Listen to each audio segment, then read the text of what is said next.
warahmatullahi wabarakatuh. Allahu akbar, Allahu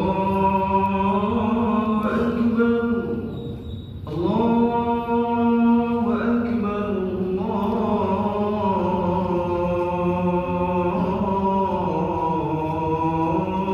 Allahu akbar. Asyhadu an la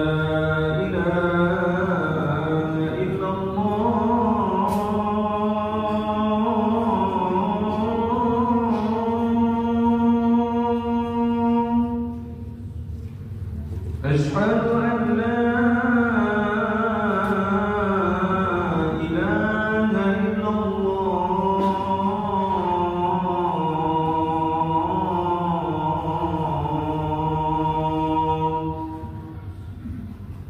أشهد أن محمدا رسول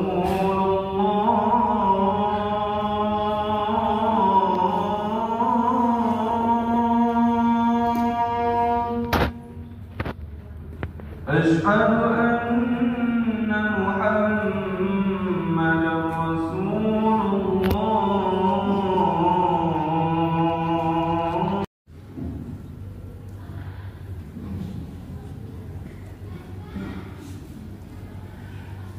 رسول الله. الحمد لله الذي أنزل السكينة في قلوب المؤمنين ليزدادوا إيمانا مع إيمانهم. أشهد أن لا إله إلا الله وحده لا شريك له، وأشهد أن سيدنا ونبينا محمد عبده ورسوله. اللهم صل وسلم وبارك على سيد المرسلين وعلى آله وأصحابه ومن تبعهم بإحسان إلى يوم الدين. أما بعد فيا أيها الحاضرون رحمكم الله، أوصيكم ونفسي بتقوى الله فقد فاز المتقون. قال الله تعالى في كتابه الكريم: الذين آمنوا اتقوا الله حق تقاته ولا تموتن إلا وأنتم مسلمون. وقال رسول الله صلى الله عليه وسلم: اتق المحارم تكن أعبد الناس، وارضى بما قسم الله لك تكن أغنى الناس، وأحسن إلى جارك تكن مؤمنا، وأحب للناس ما تحب لنفسك تكن مؤمنا، ولا تكسر الضحك فإن كثرة الضحك تميت القلب. صدق الله العظيم وبلغ على رسوله الكريم، ونحن على ذلك من الشاهدين برحمتك يا أرحم الراحمين. Ma'asyiral muslimin sidang jemaah Jumat rahimakumullah. Syukur alhamdulillah marilah sama-sama kita panjatkan kehadirat Allah Subhanahu wa taala atas segala limpahan rahmat, karunia, hidayah dan inayah kepada kita bersama. Pada siang yang amat berbahagia ini, alhamdulillah Allah masih berikan kesempatan kepada kita untuk datang ke masjid kita ini dalam rangka menunaikan kewajiban, yakni menunaikan sholat fardu Jumat berjamaah. Kita bermohon kepada Allah Subhanahu wa taala, semoga ibadah yang kita laksanakan, baik yang kita laksanakan pada masa lalu, yang sedang kita laksanakan pada saat ini, ataupun yang akan kita laksanakan nanti, selalu mendapat ridha, berkah serta pahala yang dilipatkan dari Allah Subhanahu wa taala. Amin ya rabbal alamin. Kemudian salawat dan salam kita kirimkan buat junjungan kita Nabi besar kita Muhammad sallallahu alaihi wasallam. Marilah kita selalu berselawat dengan harapan mudah-mudahan kita mendapatkan syafaatnya di yaumul mahsyar nanti, di mana dikala itu tidak ada lagi syafaat kecuali syafaat dari Rasulullah sallallahu alaihi wasallam. Bapak-bapak, saudara-saudara sidang jamaah Jumat rahimakumullah. Di dalam menjalani sisa-sisa umur kita, karena yang tertinggal itu semuanya adalah sisa. Di dalam menjalani sisa-sisa kehidupan kita ini, setiap orang pasti mendambakan hidup tenang, tentram dan nyaman. Apapun pangkat jabatan yang disandang, berapapun banyaknya materi yang dia miliki, maka ketenangan, ketentraman dan kenyamanan batin adalah hal mutlak yang dilakukan. Bagaimana kita bekerja kalau batin kita tidak tenang?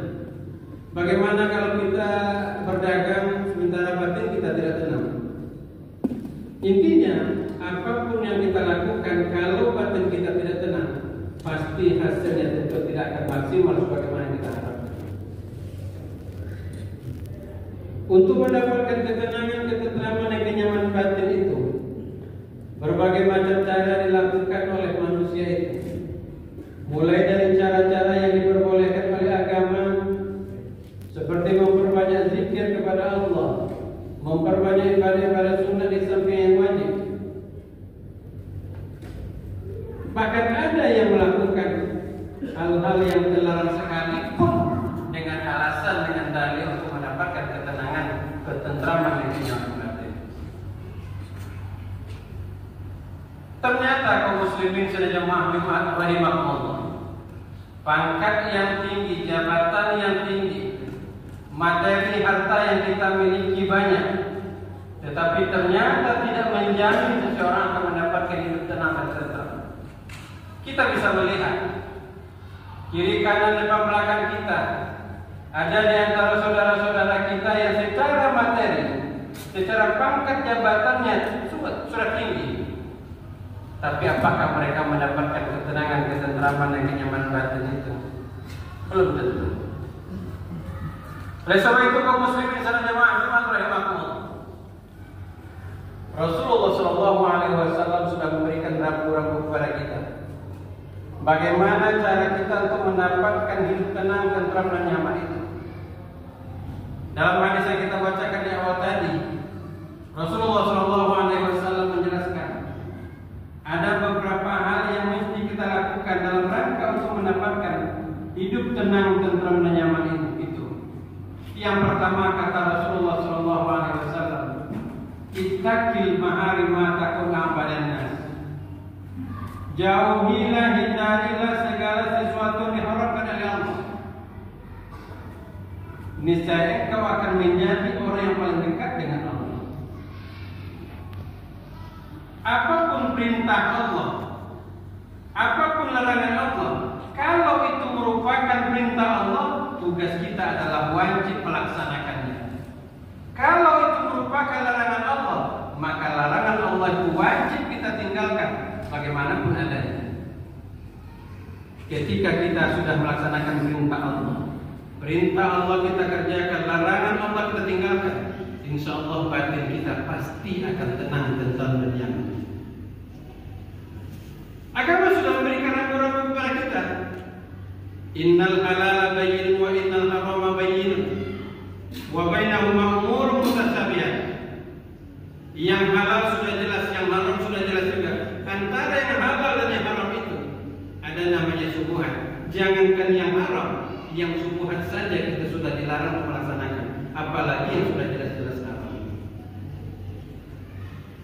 Bila mana perintah Allah dan larangan Allah sudah kita laksanakan sebagaimana mestinya, pasti batin kita akan tenang. Tapi bila mana perintah Allah tidak kita kerjakan, larangan Allah kita kerjakan, lambat laun batin kita pasti akan tidak tenang, tidak akan tentram, dan tidak akan nyaman.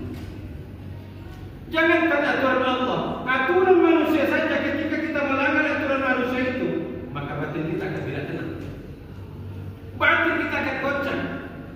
Apalagi aturan Allah yang kita langgar. Ma'asyiral muslimin rahimakumullah, sebagai bahan renungan bagi kita bersama, Ibu Profesor Dr. Zakiyah Derajat, beliau pernah didatangi oleh seorang pengusaha besar di kota Jakarta, yang mana pengusaha itu sakit dan dia sudah berusaha berobat kemana-mana, namun hasilnya tidak dapat. Dia berusaha berobat di Jakarta, bahkan sampai ke luar negeri, namun hasilnya tidak ada. Atas saran dan rekomendasi dari kawan-kawannya, sang pengusaha ini direkomendasikan untuk datang kepada Ibu Profesor Zakiyah Derajat. Singkat cerita, sang pengusaha datang lagi kepada Ibu Zakiyah Derajat. Ketika beliau datang, alhamdulillah Ibu Zakiyah Derajat ada di rumah. Oleh Ibu Zakiyah Derajat dipersilakan sang tamu masuk, dipersilakan duduk. Kemudian Ibu Zakiyah Derajat bertanya, Apa kira-kira yang bisa saya bantu Pak? Begini Bu, kata sang pengusaha, saya ini sakit dan saya sudah berusaha berobat di mana-mana, baik di kota Jakarta ini bahkan sampai ke luar negeri. Namun hasilnya sampai saat ini belum saya dapatkan.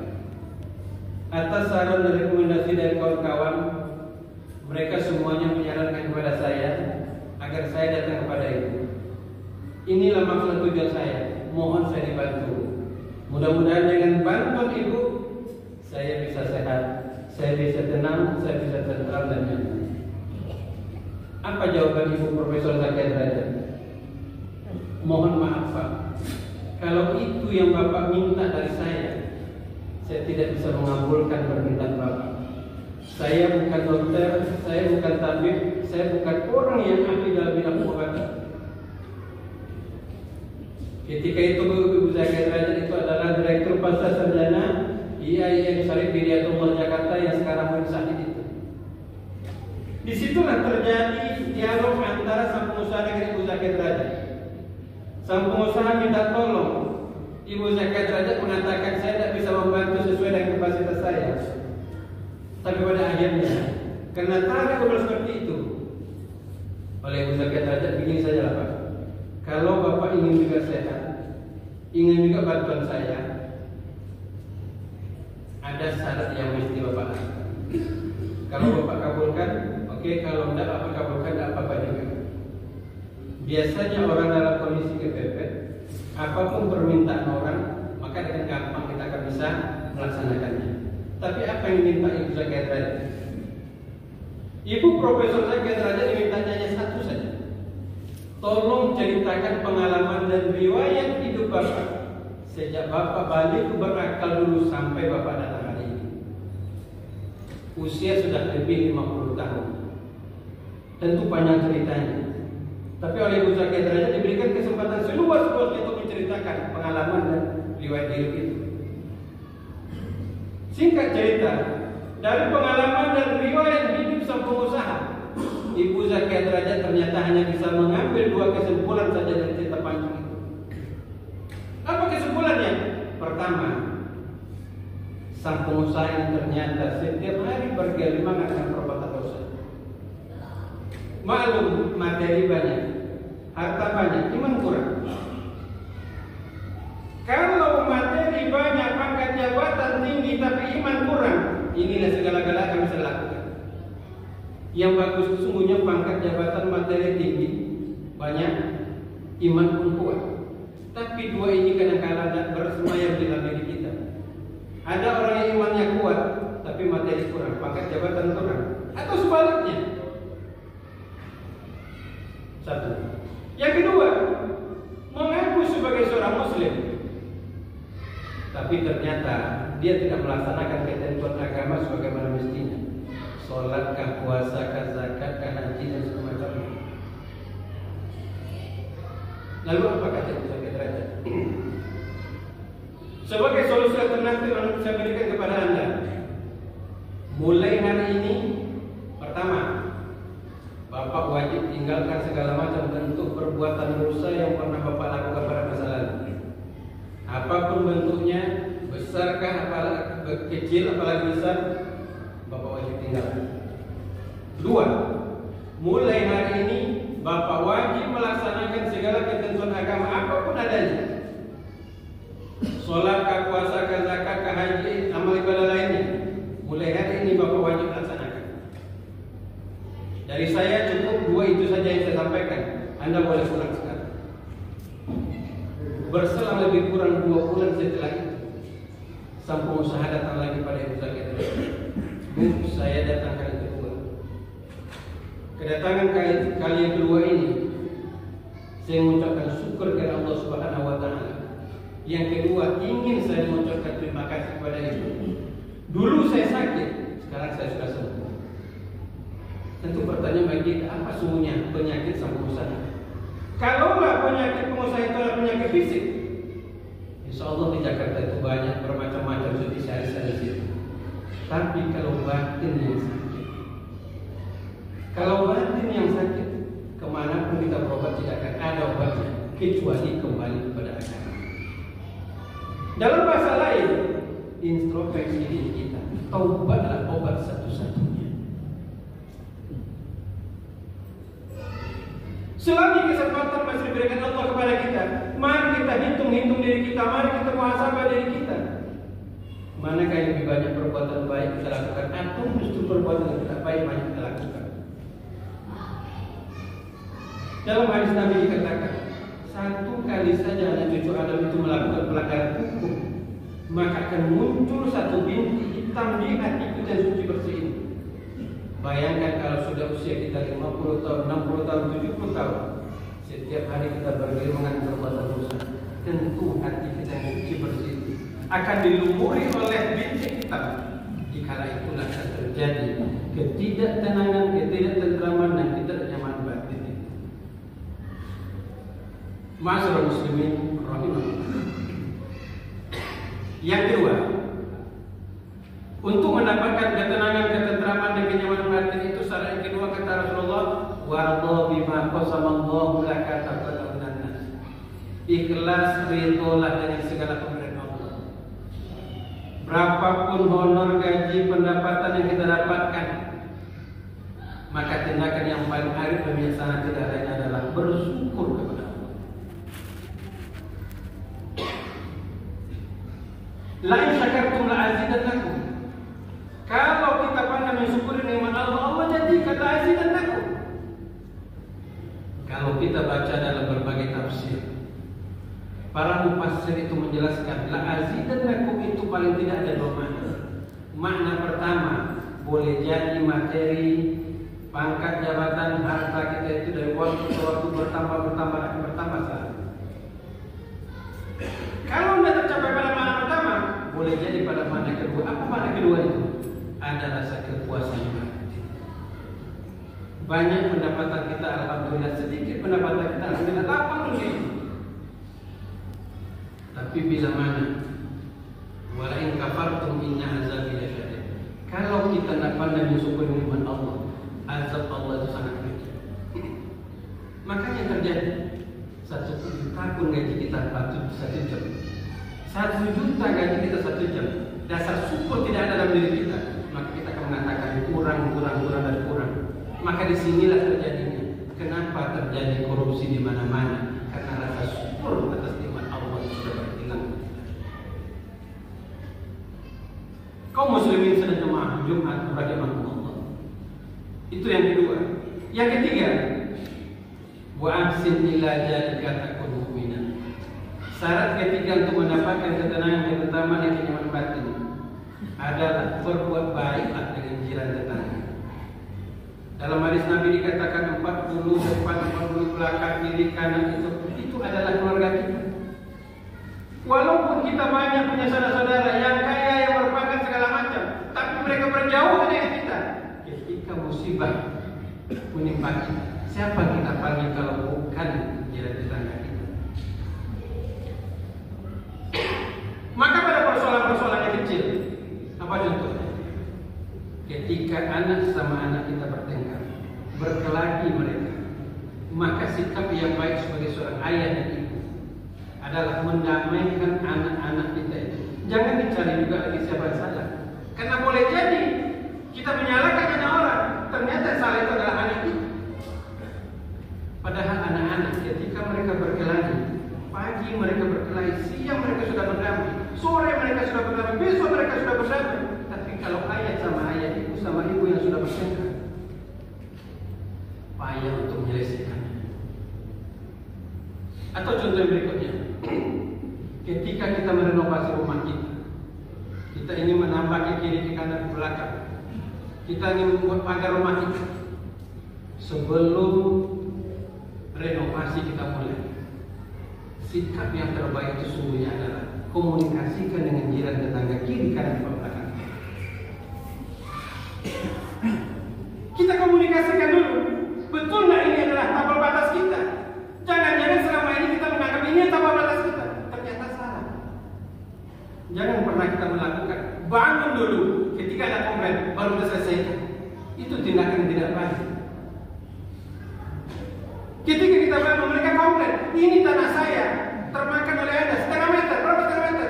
Coba harganya tinggi, kita tentu merasa keberatan. Mau dirobohkan, bahan bangunan sudah banyak habis, si malakama. Maka tindakan yang terbaik itu adalah komunikasikan dengan jiran tetangga. Mana sesungguhnya tapal batas kita itu? Kita cari, baru kita bangun. Setelah itu enak sama enak kita.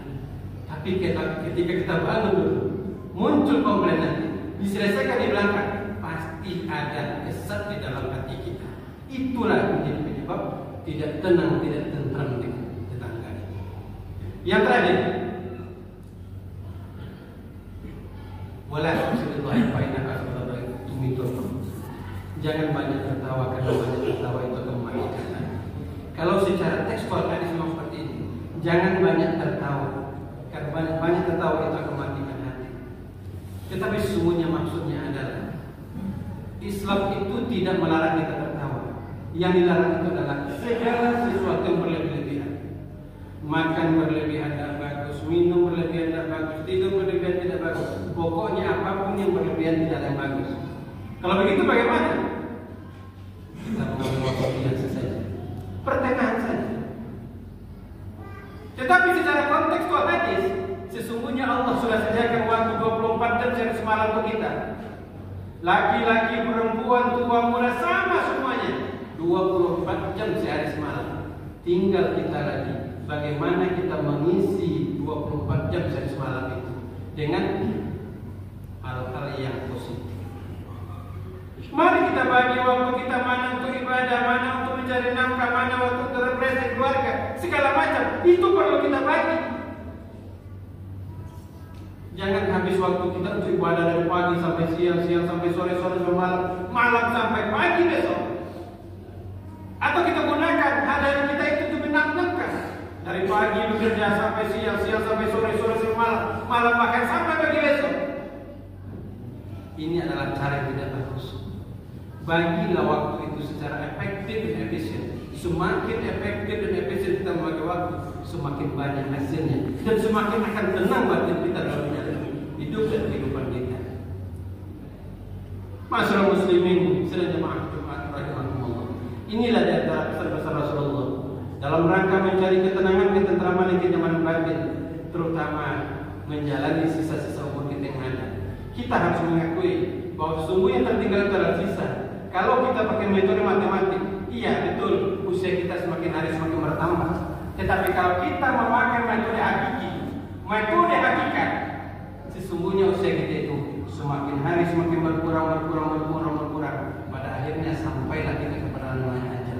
Sebelum ajal datang, mari kita gunakan kesempatan yang baik, nikmat umur yang diberikan Allah ini untuk meningkatkan keimanan kita kepada Allah.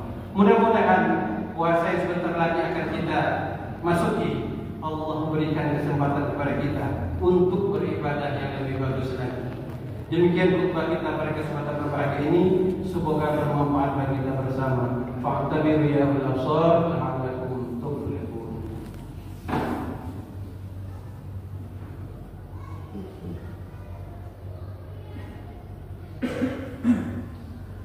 Alhamdulillahirabbil alamin wa bihi nasta'inu 'ala umuri dunya waddin. Asyhadu an la ilaha illallah wahdahu la syarika lah wa asyhadu anna sayyidana wa nabiyyana Muhammadan 'abduhu wa rasuluh. Allahumma shalli wa sallim wa barik 'ala sayyidil mursalin wa 'ala alihi wa ashabihi wa man tabi'ahum bi ihsan ila yaumiddin. Amma ba'du fa ya ayyuhal hadirun rahimakumullah. أوصيكم ونفسي بتقوى الله فقد فاز المتقون. قال الله تعالى في كتابه الكريم: أعوذ بالله من الشيطان الرجيم. بسم الله الرحمن الرحيم. والعصر إن الإنسان لفي خسر إلا الذين آمنوا وعملوا الصالحات وتواصوا بالحق وتواصوا بالصبر. إن الله وملائكته يصلون على النبي يا أيها الذين آمنوا صلوا عليه وسلموا تسليما. اللهم صل على محمد وعلى ال محمد كما صليت على ابراهيم وعلى ال ابراهيم وبارك على محمد وعلى ال محمد كما باركت على ابراهيم وعلى ال ابراهيم وفي العالمين انك حميد مجيد. اللهم اغفر للمسلمين والمسلمات والمؤمنين والمؤمنات